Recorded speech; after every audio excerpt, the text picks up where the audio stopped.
Naaalala mo ba? Parang kailan lang pinangarap nating maging Tomasino. Hindi nga lang naging madali ang simula natin. Sinubukan nating makapasok sa mga bakuran at gusali ng universidad. Ngunit tila, nagsara ito bigla. Ang mga lugar ding minsay na puno ng halakhak ay napalitan ng pangambat katahimikan. Sa kwento na to, mag-aaninlangan ang naramdaman sa gitna ng pangarap. Gayunpaman, nandito na tayo. Tayo'y nagpursigi, nagpatuloy at nagwagi. Hindi mapag-iiwanan at haharapin ang kinabukasan. Sa nagdaang panahon, pagdududa ang kaakibat ng bawat takbang palabas ng universidad. Pero sa pagtapak sa bagong yugto ng ating kwento, tila bang gumaan ang mga pasankong alaala. Hindi makapaniwalang dala na ang itim at asul ang mga kulay na bagong mundong naghihintay para sa atin. Iba na ang pasan natin. Ang mabigat na sombrero, ang bunga ng pagsubok na dinaanan natin. Hindi na tayo mga bata na naliligaw at walang alam sa totoong mundo. Ngayon, malinaw na ang layunin natin. Ang sertipikong ito, ang testamento. Ito ang ating tiket upang matuloy ang paglalakbay mula sa dulo nitong nagtapos na biyahe at patungo sa bago. At ngayon, nandito ka na. Nandito na tayo.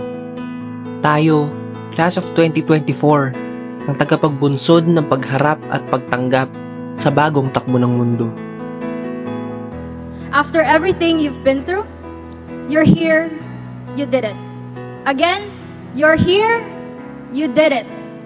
Amidst all of the fear and regrets, I hope you never forget the life lessons, the values you gained, the people you met, and the precious memories you experienced within these years. No matter what happens, or what path we all decide to take, we will always and forever be Tomasian artlets. You started your academic journey at home, facing your gadgets instead of experiencing the activities you had been looking forward to as college students. It is truly difficult to not have the same activities as students would do regularly, but these experiences are something that no one else will go through. These are the types of events that will be remembered in the future because people adopted to a whole new world. And you, our class of 2024, are its pioneers. Ang dami nating pinagpuyatan ng mga usapan tungkol sa mithiin sa buhay at mga kinabukasang deadline. Sana sa paglabas ng universidad ay pagpatuloy pa rin ang pangarap na nais makamtan.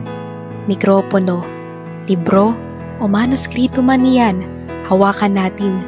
Hawakan mo ng maigi at huwag bibitawan kahit na mahirap. Sa susunod muli, UST, salamat sa hirap, sa tuwa, sa lahat. Dahil sa'yo, kami lumakas, natuto at nakahanap ng mga kaibigang panghabang buhay.